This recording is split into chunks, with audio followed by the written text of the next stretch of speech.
Decaying industrial sites, abandoned commercial lots, brownfields. These sore sites scar the face of every city and community nationwide.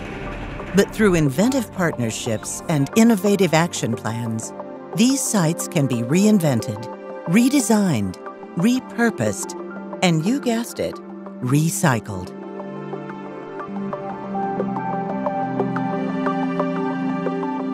I think you've got a good property line here. Western North Carolina's Land of Sky Regional Council put this strategy to the test, literally, by creating a Recycle This Site design competition for architecture, landscape, and planning students. I looked at this property for 6 or 7 years before I finally moved on. That was because I heard about the Brownfields program, and I was concerned about the liability of what might be underground, the unknowns. This competition is the first of its type in the country where a city has worked with a site owner to solicit the input of students in the design process for a green recycling of a site. There's some kind of connection for me that happens between my brain and paper when I'm drawing and sketching, and for me that really helps me design. With this design, I actually went to Asheville and talk to local residents and local artists, because if I'm designing a place for them, I want to find out what they want and what their needs are and what's important to them. This community is really going places. It's a community on the rise, and from that I had this idea of this almost a sun type of spot, and so from that I kind of drew what I saw in my head, this burning central point and this sun kind of radiating out of it. I think the results of this competition are going to be very helpful around the country in guiding brownfield site reuse. Communities don't have the ability to keep growing out. They cannot look at sprawl anymore as a development tool. Communities can't afford to go out and build new roads. They can't afford to invest in new infrastructure projects that contribute to sprawl. So why would you not take a site that is already in your community, that has roads, that has some utilities, that might have some challenges in terms of development, whether it's a brownfield site, whether it's on a river, whether you've got stormwater issues to deal with. Why not tackle those issues and preserve your land? I think for other people who own property or want to develop property like this that has any kind of issues at all, I think a process where you invite a series of students or a group of people, whatever, whether they're students or whether they're professionals already, to come in and provide answers. I think it's a great way to start the development process. So at least we have topo lines to work with. Over the course of a semester, participants submitted designs to repurpose a 13-acre site along the French Broad River in Asheville, North Carolina. The site's been labeled a brownfield, meaning it was abandoned or underutilized due to contamination, real or perceived. Contending with such an issue can be daunting, and that's where partner support becomes essential.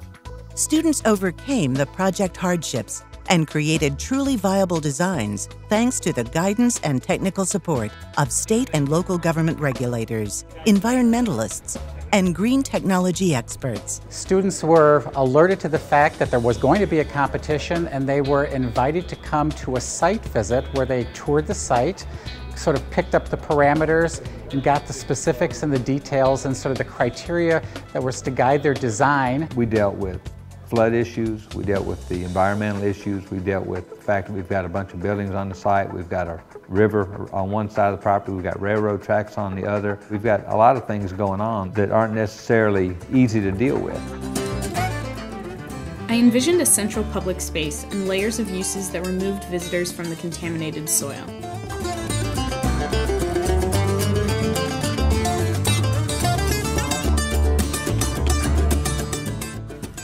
The underground hydrology suggested a sweeping gesture toward the river. In my opinion, universities, architecture schools, design schools, planning schools represent a great untapped resource that communities can look to as they start to think about how they're going to reuse their properties, especially in small towns that really don't have the resources to hire fancy firms to come out and do assessments and design reviews.